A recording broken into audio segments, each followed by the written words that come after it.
इशिता ने लगाया परमजीत को जोरदार का चांटा। जी हाँ दोस्तों, एक तरफ रूही की कस्टडी को लेकर पहुंच जाती है शगुन इशिता और रमन के घर, जहां पर रमन इशिता दोनों मिलकर इस बात को संभाल लेते हैं। जज साहिबा कहती हैं कि अगर आपने आइंदा किसी चीज़ को लेकर इनके यहाँ दोबारा ट्रोल किया तो मैं आपको वापस जेल भेज दूंगी। इस बात पे इतना कह के शगुन वहाँ से गुस्से में चली जाती है। इधर बहुत ज़्यादा खुश होते हैं नमन और कहता है कि आपकी वजह से ये सारा संभव हो पाया है। इशिता उसको थैंक यू बोलती है। तो यहाँ पे कहता है मुझे कोई सा नहीं लगा। तब रमन पूछता है कि तू जाना कैसे कि शगुन कुछ नया कांड करने वाली है। तभी यहाँ पे अमन सारी कहानी बताता है और कहता है कि मुझे ये चीज़ पहले से पता था क्योंकि वो गई थी वहाँ बात करने। मुझे लगा ही था कि कुछ न कुछ तो जरूर गड़बड़ है। रमन इशिता आमने सामने होते हैं पर दोनों की जुबान लड़खड़ा जाती है। सिमी कहती है क्यों भाई, जज के सामने तो तुम बहुते बोल रहा था उसके बारे में, अब क्या हो गया। इधर जैसे ही परमजीत अपने कमरे में जाता है, रमन सोचता है कि कुछ न कुछ तो दिमाग लगाना ही पड़ेगा और उनसे बात करता है। कहता है कि अब आप घर जा ही रहे हैं तो मैं रोकूंगा नहीं।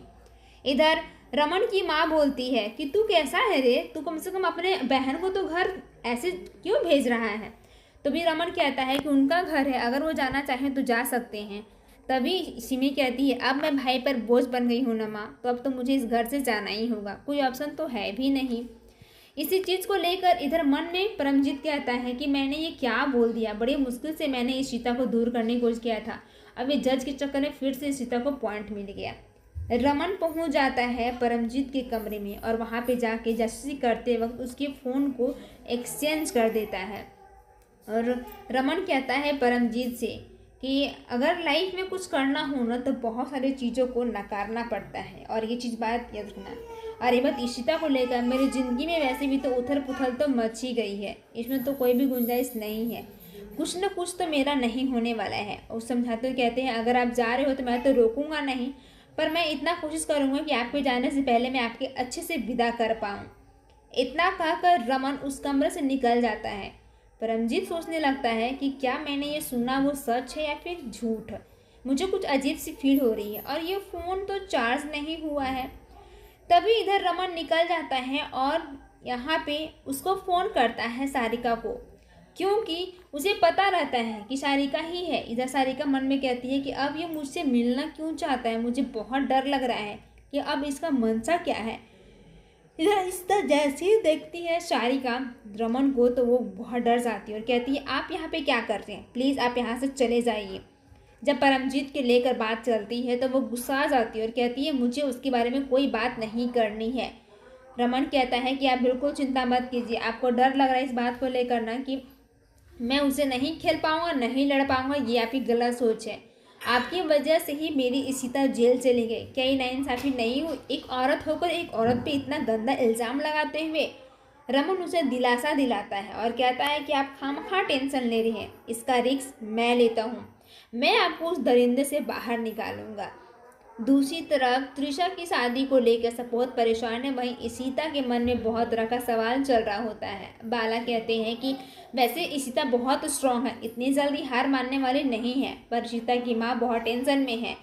इधर उसकी बड़ी बहन से वो गले लग जाती है। बाला उसे बहुत समझाता और कहता है कि हमें उसके खिलाफ केस फाइल करना चाहिए, क्योंकि परमजीत आज एक लड़की के साथ किया है, कल दो लड़की, कल आगे हो सकता हज़ारों लड़की के साथ कर सकता है। तभी वो इशिता को बहुत समझाती है और कहती है कि तू खामखा परेशान हो रही है। इशिता की माँ अपने हस्बैंड को डांटती है और कहती है कि आप ही गए थे ना उसके घर रिश्ता तय करने के लिए, अब भुगतो, अपनी बेटी इतना अच्छा करने के बावजूद भी ऐसा की है। इधर सारिका एक एक करके सारी सच्चाई रमन के सामने खोल कर रखती है और कहती है कि आपसे भले परमजीत ने 15 लाख रुपए लिए होंगे, लेकिन उसमें से मुझे वो 3 लाख रुपए ही दिया है और बाकी के पैसे वो अपने पास ही रखा है। इधर रमन का जो सास ससुर होते हैं बहुत गुस्सा करते हैं दूसरे के और कहते हैं कि आज मेरी सीता की ज़िंदगी बर्बाद हो गई है, ना जाने ये कैसे हो गया, और बहुत टेंशन में रहती है। फिर इशिता इधर बहुत परेशान है। बालाजी भी नया चाल कहते हैं। वहीं सारिका सारी सच्चाई रमन को बताती है कि अगर मैंने कुछ ऐसा वैसा किया तो वो मेरी आई को मारने का धमकी देता है। मैं कब तक अपनी आई के पास रहूँगी, मुझे काम के लिए तो बाहर जाना ही पड़ेगा ना। रमन कहता है कि अगर तुम्हें उसे छुटकारा पाना है तो मुझे तुम्हारा एक काम करना होगा। बोलो, करोगी? रमन की बातें सुन के सारिका मान जाती है। इधर सिमी की विदाई होने लगती है, उसकी माँ बहुत टेंशन में हो जाती है। परमजीत कहता है कि अब हमें चलना चाहिए, लेट हो रहा है सिमी। फिर वो अपने भाई बहन दोनों गले लग जाते हैं क्योंकि सिमी जा रही होती है। उसकी आयु कहती है कि पता नहीं कौन मनहूस से मैंने इशिता को इस घर में ला दिया था, जिसकी वजह से इतना हंगामा हो गया। जैसे ही परमजीत जाने लगता है और उधर देखता है रमन और कहता है कि इतना जल्दी भी क्या है, अभी तो टाइम है ना आपके पास।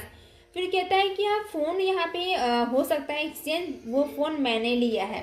आप इतना डरे हुए क्यों हैं, अगर आपने कुछ किया ही नहीं है तो। परमजीत स्माइल करता है, कहता है कि नहीं नहीं ऐसी कोई बात नहीं है, बस मुझे ऐसा लगा। जैसे ही सिमी देखती है सारिका को परमजीत सबके सामने तो उसके पैरों तले जमीन खिसक जाता है, क्योंकि रमन के हाव भाव भी इसी प्रकार का संदेश देते हैं कि जरूर कुछ न कुछ तो गड़बड़ है। इस बात पे रमन जब बहुत बताता है परमजीत को और कहता है कि अब तुम खुद बोलोगे या फिर मुझे कुछ नया कारनामा करना होगा। सभी के होश तब उड़ जाते हैं जब सारिका सबके सामने आती है और रमन कहता है कि अब कुछ जानता है तो इसे कौन है, कुछ सच्चाई पता चला कि कौन है। फिर वो बातें चिल्लाते चिल्लाते बात याद आती है कि कैसे इशिता ने सबके सामने हाथ जोड़ा था पर तुमने किसी की बात नहीं मानी। पहुंच जाती है इशिता और लगाती है परमजीत को जोरदार का चाटा। तभी सिमी उसका हाथ पकड़ लेती और कहती है तुमने अगर एक चाटा में लगाया तो मैं तुम्हारा हाथ तोड़कर रख दूंगी। आखिर सिमी को यकीन होगा क्या इशिता और रमन दोनों मिलकर परमजीत को इस केस में डाल पाएंगे। देखने के लिए वीडियो को लाइक कर लें, चैनल को सब्सक्राइब कर लें और एपिसोड देखने के लिए जियो स्टार